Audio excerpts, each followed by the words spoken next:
Welcome to my program. What do you do? I'm Kirk Brown, Sr. I'm one of the ones the California state penal system deemed as incorrigible, meaning beyond reform. Reason being, I did 31 years straight in the California prison system. Before that, I did 7 years in prison. Before that, I did 3 years in prison, not to mention all the violations that landed me back in prison. I have also, as a juvenile, I did time in juvenile hall, I did time at the Sacramento County's Boys Ranch, and I did time in the California Youth Authorities. I got paroled from prison December 3rd, 2020. I am now off parole. God is good. God is most certainly good. Okay. No matter who you are, somebody has been raised similar to you. It's just that some went good and the others went bad because of the choices they made, especially stemming from their childhood. Now it's about time for the good to help the bad. This program, What Do You Do, is about tools an inmate needs when he or she leaves prison or jail. Now, the definition of tools, in my humble opinion, is things you do to stay out of prison or jail. That's it. That's all. Okay.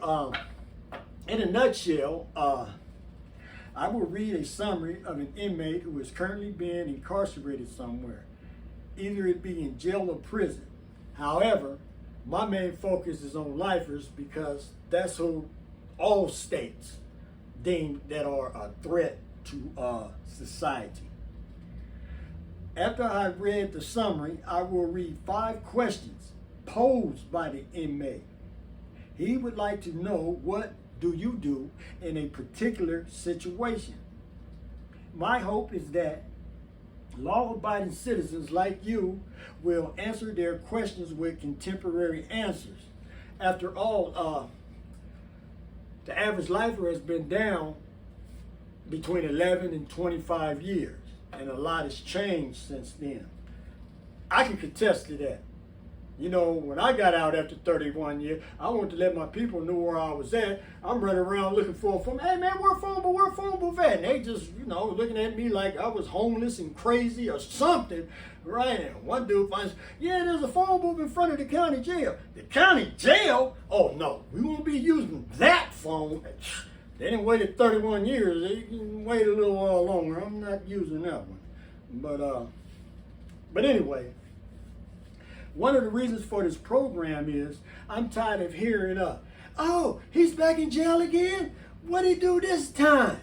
What? Well, all he had to do was, whatever.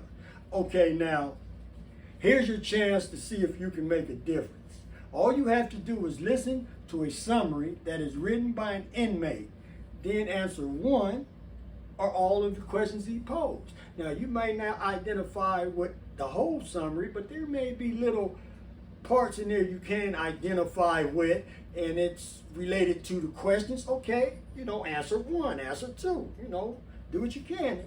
Just help if you can. All right. Now, the only real problem I see with this program is you. Yeah, you. Because inmates are not allowed to use the same kind of contemporary technology that we use. So you would have to write or type your response to them in a letter and send it through the U.S. mail.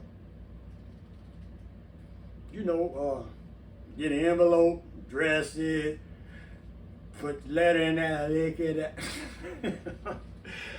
I'm just kidding, I'm just saying, man, with all this technology, maybe you forgot. But, if you don't want to do that, use a postcard.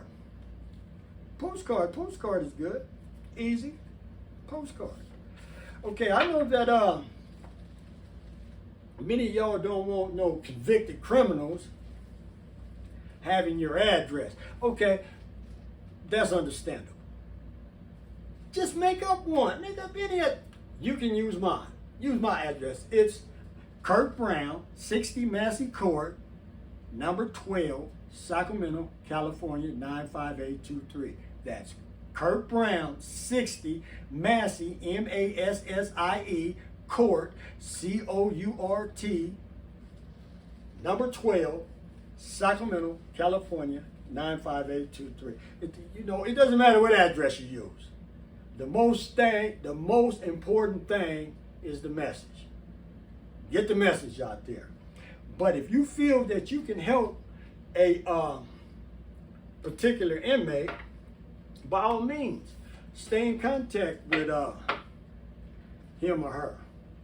Okay, but one thing you can be most assured of, your response to their question, it's going to be read. There's no doubt in my mind it's going to be read. And the reason why, okay, all the prisons in California at 4 o'clock, there's a thing called standing count.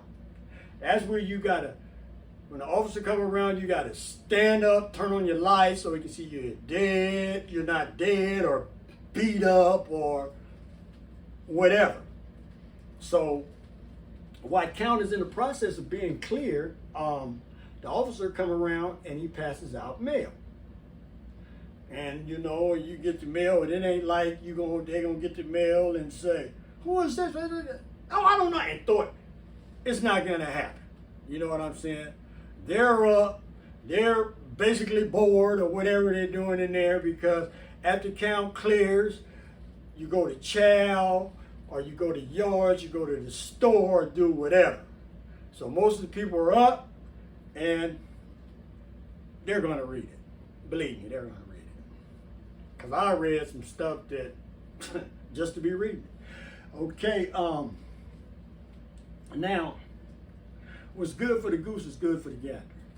I'm going to read a summary that I wrote in prison, but it's kind of extrapolated, because we write what's happening on the street, and then the results of it, and what we was doing in prison, and all. I'm gonna stay away from what was going on in prison. Law-abiding citizens don't go to prison, so you're really not gonna have no concept of that. I'm gonna stay in the simple past tense of what was going on while I was on the street. And another thing is, I'm going to expound a little bit so you can get my mindset at the time. So you can see where I was at, and you'll be able to see some key points that'd be in other summaries that you can kind of, understand. Okay, here's mine. I'm Kurt Brown. I'm 60 years old. I'm black, male, lifer. I was convicted of bank robbery and kidnapped for robbery. I did 31 years straight in various prisons. I'm a Christian, and I paroled from San Quentin. Okay. My parents were very hard-working people who always made ends meet, but they had little time to spend with me.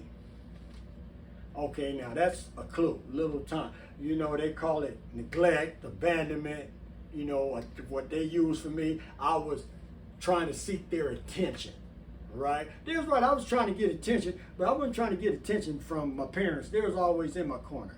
I was trying to get attention from some friends, to make friends. So they dropped the ball on that one. They dropped the ball. I was 5 years older than my brother and 7 years older than my sister. We got along very well. In the 60s, I grew up in an all-white neighborhood, and I attended an all-white elementary school. Okay, now that's where my problems began, right there. I attended an all-white elementary school in 1967. Just in 1960, 7 years before, Ruby Bridges was the first black child to attend an all-white elementary school. And a lot didn't change in seven years when it comes to racism. And the cool thing about that is the Supreme Court ended segregation in schools in 1954, Brown versus the Board of Education. Okay, now, if you haven't seen the documentary of Ruby Bridges, or the Little Rock Nine for that matter, you should see them, and you will have a better mindset of white America at the time. Okay, there were only 2 black kids, me and a girl, who attended that school. I was constantly called all kind of racial names, which most of them I didn't understand at that time. Names such as Jungle Bunny and Spear Chucker and so on. I mean, I was called Black Sambo so much, I thought that was my name. Hey, Black Sambo, yeah! What we gonna do? That's horrible. I mean, it wasn't horrible then, but you know, when I look back, at it, yeah, it was bad. Okay. This went on all through my elementary school years. I was very lonely and sad most of the time. By the 4th grade, I started stealing candy and toys from stores to make friends. I was in and out of trouble. Okay, now, in a nutshell, that's why I started stealing, to make the friend.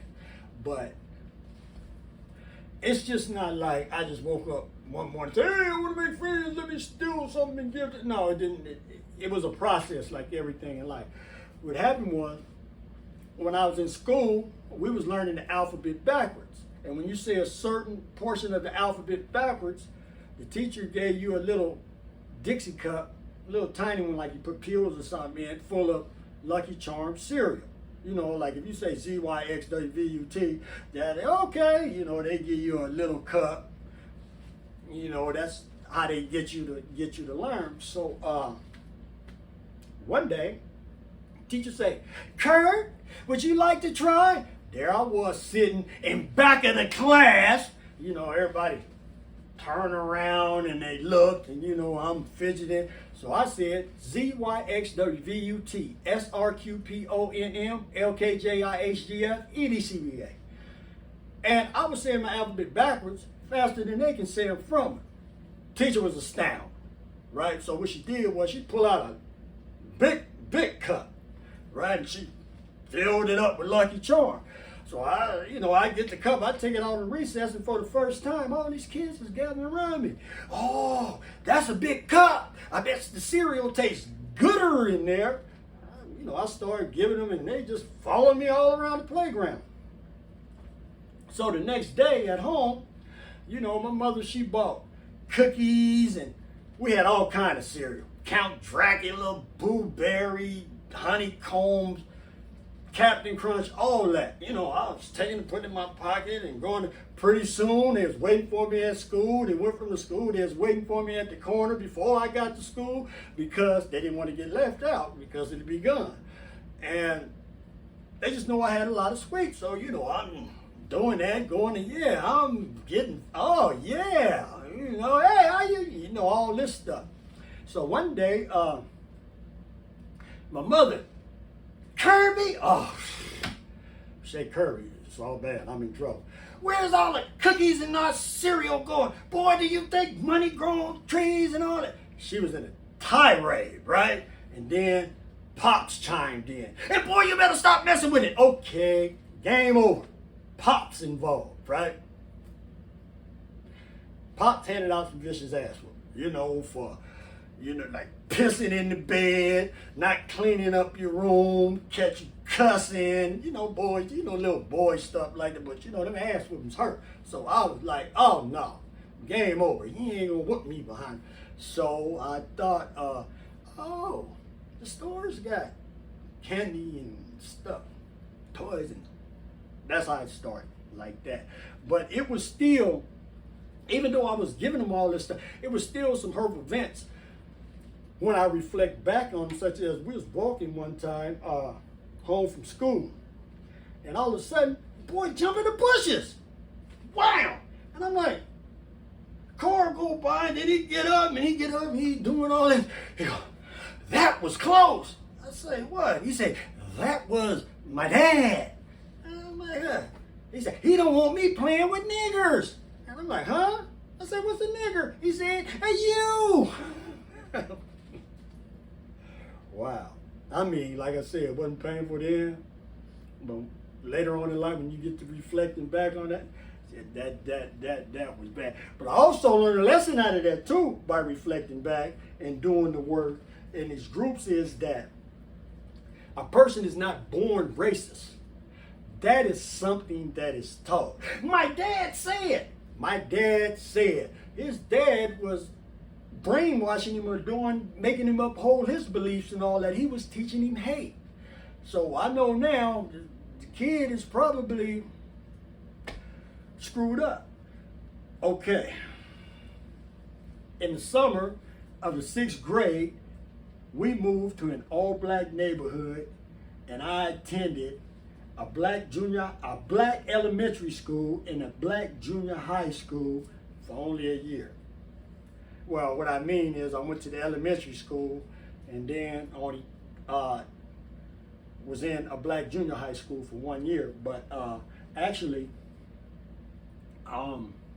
it wasn't the summer of the 6th grade. It was halfway through the 6th grade, because that's when we moved from, if you know anything about Sacramento, we moved from Rio Linda to Del Paso Heights. That's like going from day to night. Okay, now while I was at that elementary school, when I went there on recess, everybody gathering around me and they arguing over who kickball team I'm gonna be on. The girls standing around making googly eyes and giggling and all that. And when I'm at home, everybody's coming over. We're playing football and strikeout and hide go seek and all that. And when I'm down at their house playing and all that, like Ronnie's mother would call him in there, Ronnie, come in here and eat. You know, that's my cue to go. You know, Kirk, where you going? Boy, you better get your tail in here and eat something, huh? I have never, ever ate over one of my so-called friends' house in Rio Linda. So that was, wow.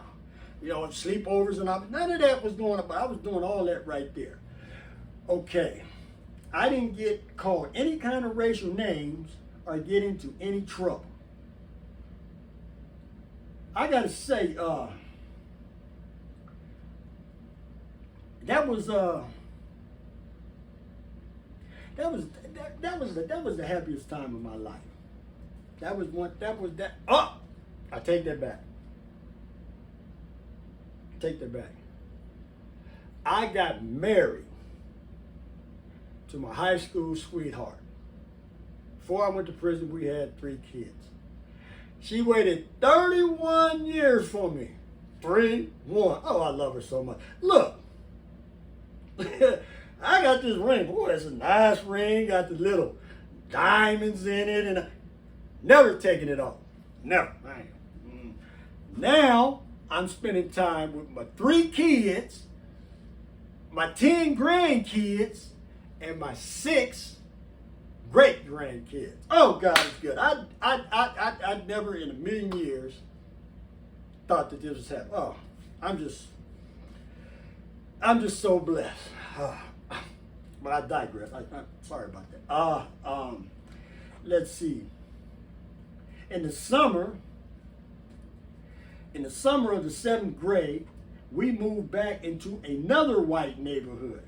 The junior high school I attended was about 85% white, and at the slightest racial slur, I got very angry and went 5150 because I had become conscious of racism by living in a black neighborhood and going to a black school.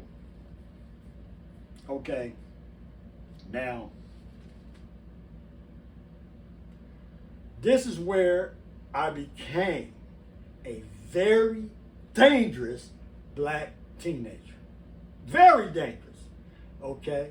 I thought that all white people hated blacks, especially me. That's how I was thinking in junior high school. And you know, I can pick up slightest nuance of racism, and I just lost it. Okay, By the ninth grade, I always had a lot of free unsupervised time on my hands since my parents worked all day long. Every day except the weekends, I had 5 or 6 hours a day after school to do as I pleased. Yikes! And the cool thing about that is, it was actually more than that. Because my parents, they left to go to work at the same time I went to school. So when we leave, I play like I'm going to school. I go around the block, break in a car or steal something out of somebody's garage. Then I go home. Go back, go through the back door and go in there.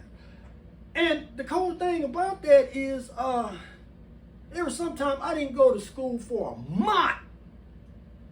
Nobody called, Miss Brown, where's your son? It was none of that. I'm quite sure if that would have been a little white kid, they would have hurry up and called, right? I'm not saying that the school was racist.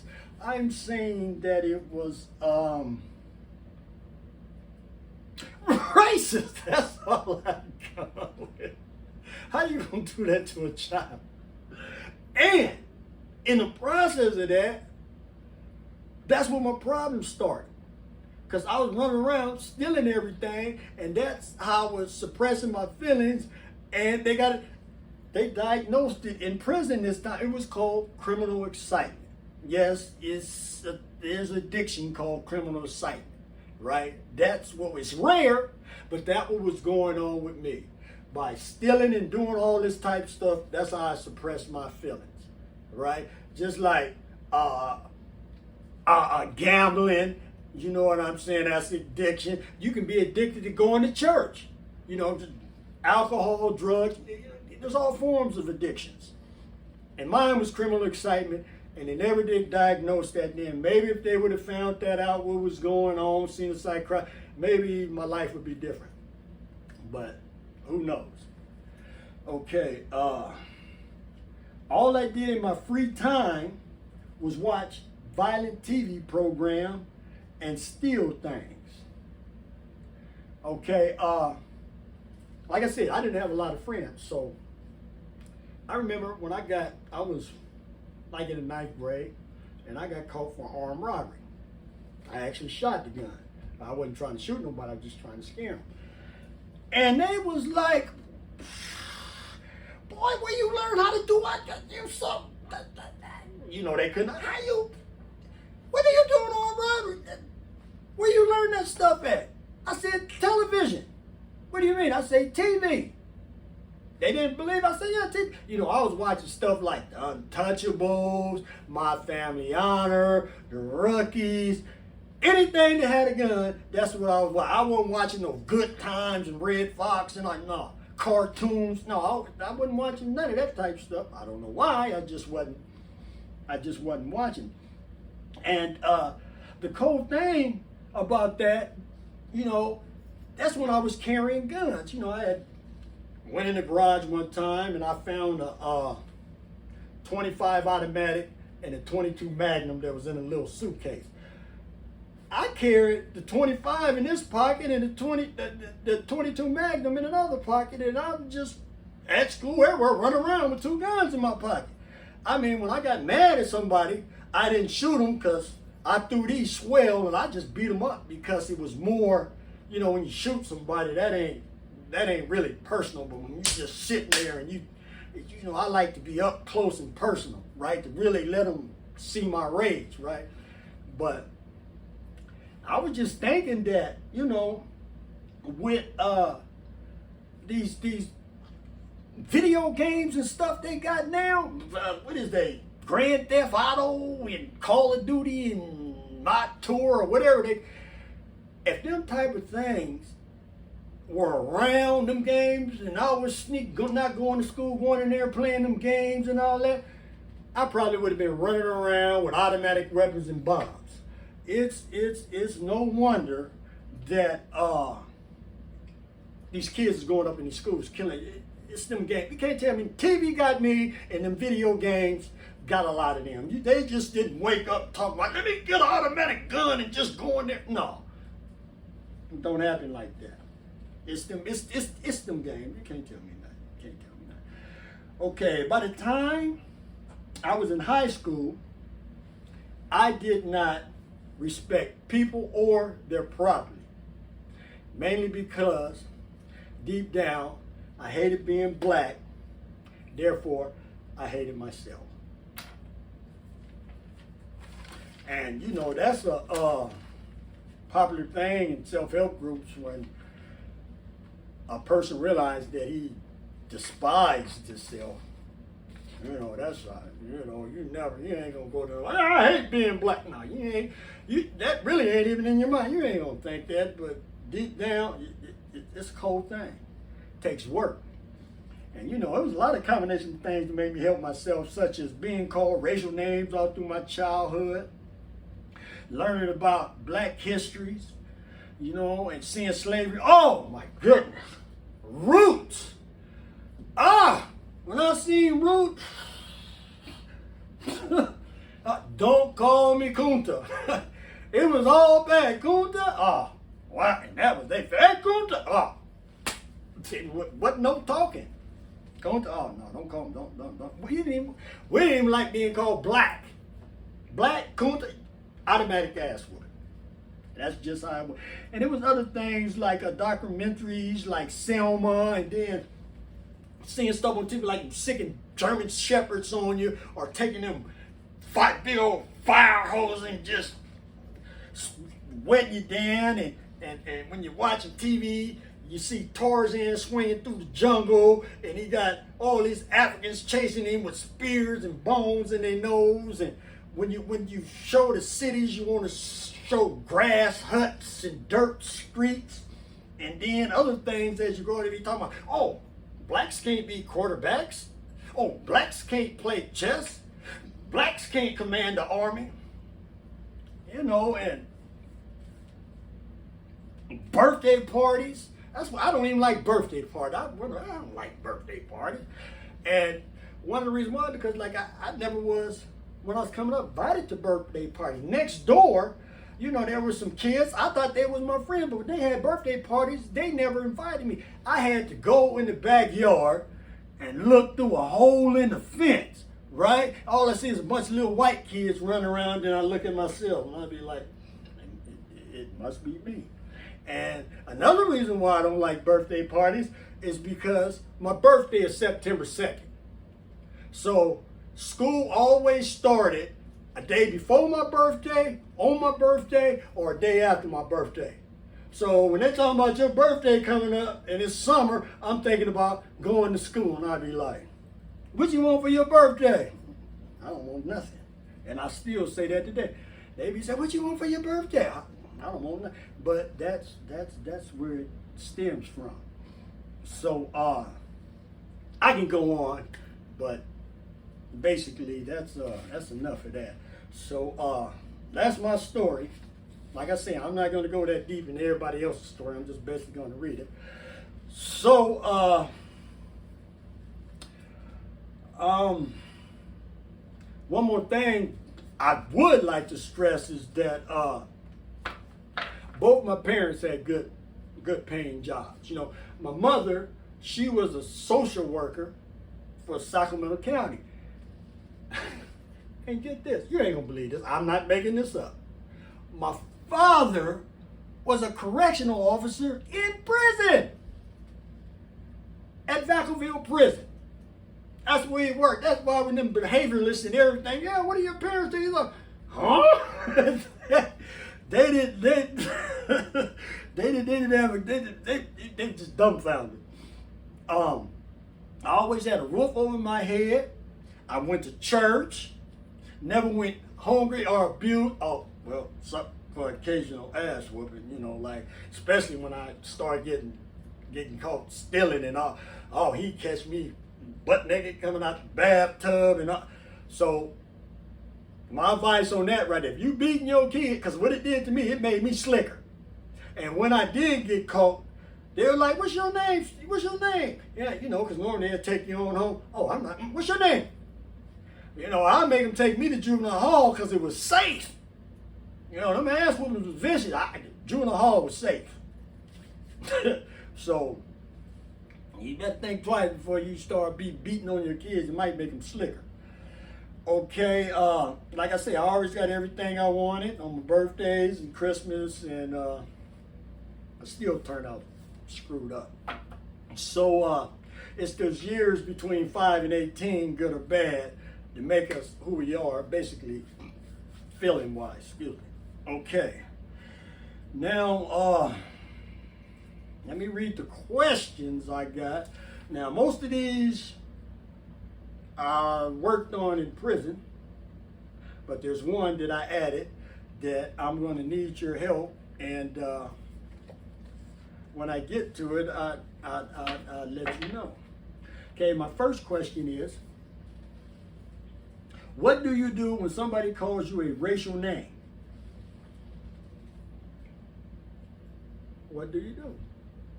Well, what I do, I use Q-tip, right? Quit taking it personally, okay? Learned that in grip. Now, I know I'm a good person now, so I don't care what you're thinking. I know I'm good. If that don't work, I use stop, right? Stop is stop, think, observe, and process.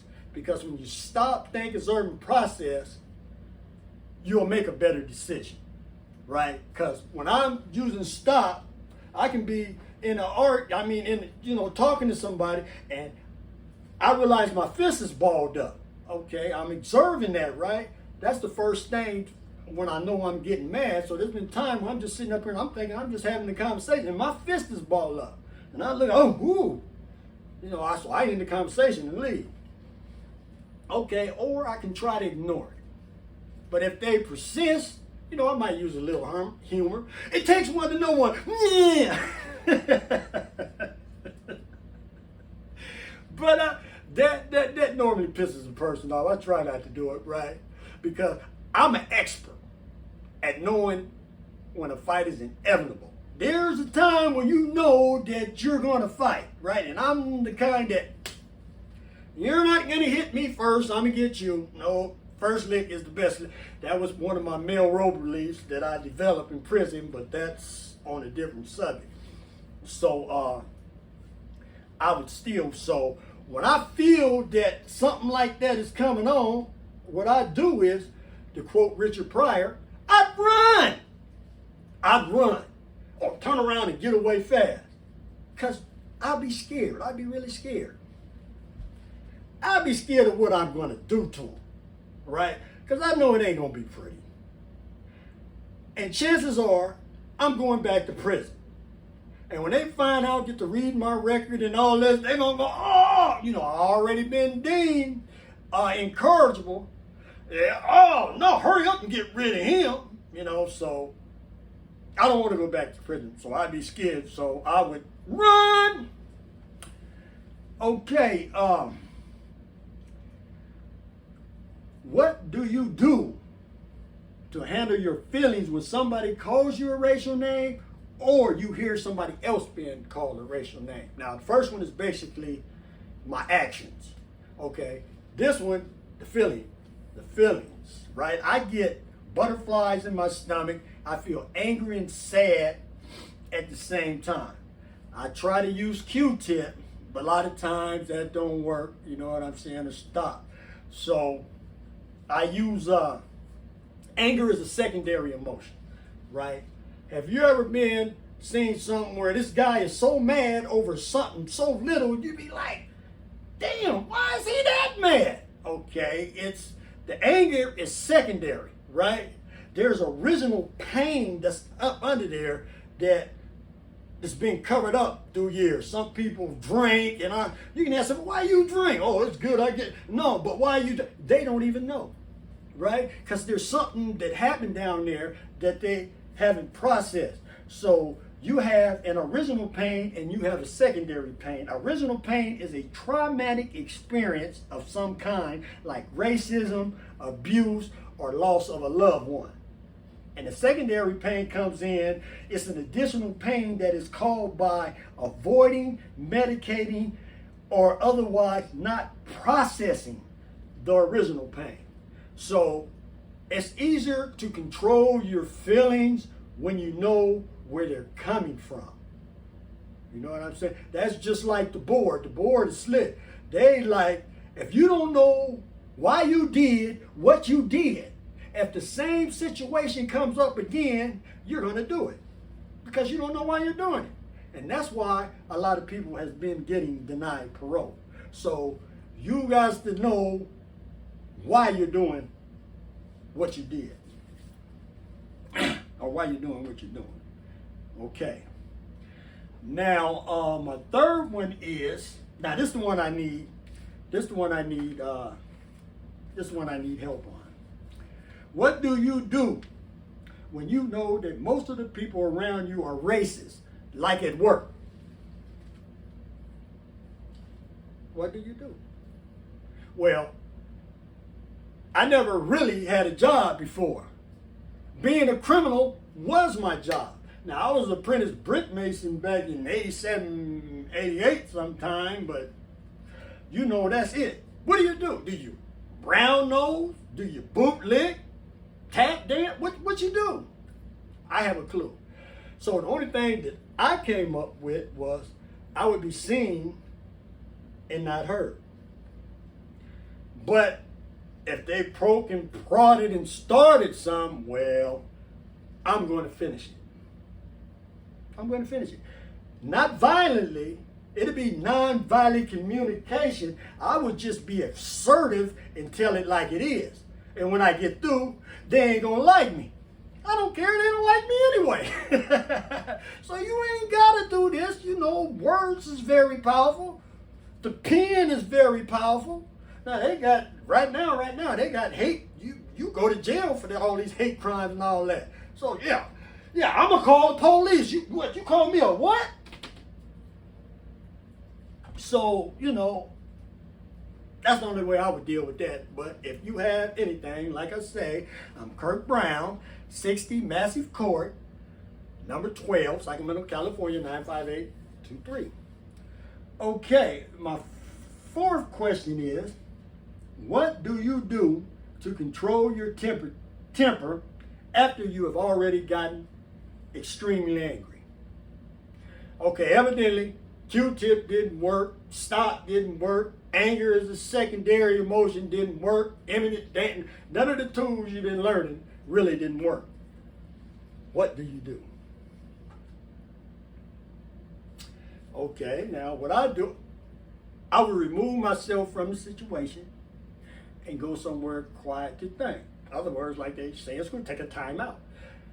So we can be in the middle of the talking and I'm already foaming and everything, and I'm gone. Go to the park, go in my car, maybe listen to some whiskey. But I would leave the situation. That's how I handle that. Okay. And my last question, well, you might not think as much, but after I explain to you, what do you do to handle a lot of free time when you're bored other than doing a hobby or watching TV? Okay, watching TV is obvious. Television is the biggest brainwashing tool in America. You know what I'm saying? All them subliminal messages. I'm not trying to say my mind is that strong and all that, but I ain't going to even take that chance because with this technology, no telling what they're doing through that TV. So I'm not a big TV watcher anymore. So I'm not going to be doing that. Now, when you're bored, you're supposed to be doing a hobby, but the problem with that, I had a hobby. It was my bike and my car. I had the sharpest bike in Sacramento. I kid you not. I had white wall tires, spring action, long sissy bar, banana seats, little square head. Everybody was putting them little truck lights on. I had twin square headlight, chromed out area. I was riding down Howell Avenue.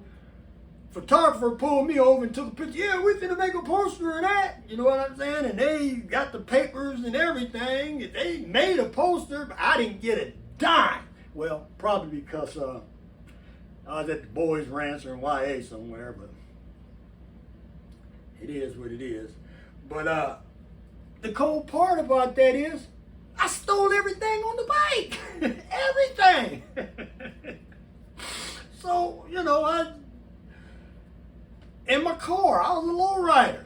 I got back then I had the 12-band equalizer, the 100-watt Jensens, and spoke rims, and all this type. I was the type of guy that, you come out, oh, they got classic rims now. Oh, them sure look nice. You come out the next day, your stuff sitting on blocks. They on my car. So, looking for some constructive ways to spend my free time. When I think of volunteering, I think of soup kitchen. I ain't gonna lie to myself. I don't think I'll be doing no soup kitchen. But I know there's got to be something out there that, like I said, you can drop me a line on that too. Well, that's about it. I wish I could do more for people in prison, but one thing is absolutely for sure. I will never step foot in another prison. They better hope, if they want to see me, they better hope they got Zoom or something. I ain't going, I wouldn't care if Beyonce, Adele, and Miley Cyrus giving a concert and I had front row seats. I don't care. I ain't going. With my luck, when I was in there, I started educating myself, going to college and doing all this stuff. I was able to beat the police up with my pen. They do something, I hurry up and grab a 602 and write them. I have them sitting up in the tower somewhere all day. And just my luck, I go back in there to be telling them how I'm doing, and I see one of them, they say, hey, what are you doing in them civilian clothes? I know you. And grab me up and cuff me up and throw me in and rough me, all that up then, till they find out what happened. You're not going to get a chance to do that. So, check this out, I've been to juvenile hall, the boys ranch, YA, jail, the branch, and prison 3 times. I've been locked up between 40 and 45 years. I'm only 60. The hell I look like just walking up in there. I ain't finna go up in there. Well, that's all I got for now. And I hope you join me next week. It won't be so long. And I'll read some of these summaries. And hopefully y'all can help some of these guys, because they really need it. Look at them. They're trying. They are trying. They don't have to do that. That is by choice right there. Because I know some real ones that's in there. They're like, I'm not going to get no Good Guy Chronicles. They going to let me out sooner or later. They've been in there 40-some years. Still in there. So, but you got guys that are doing the work and they want to get out. That's all I got for now. Hopefully I'll see you next week.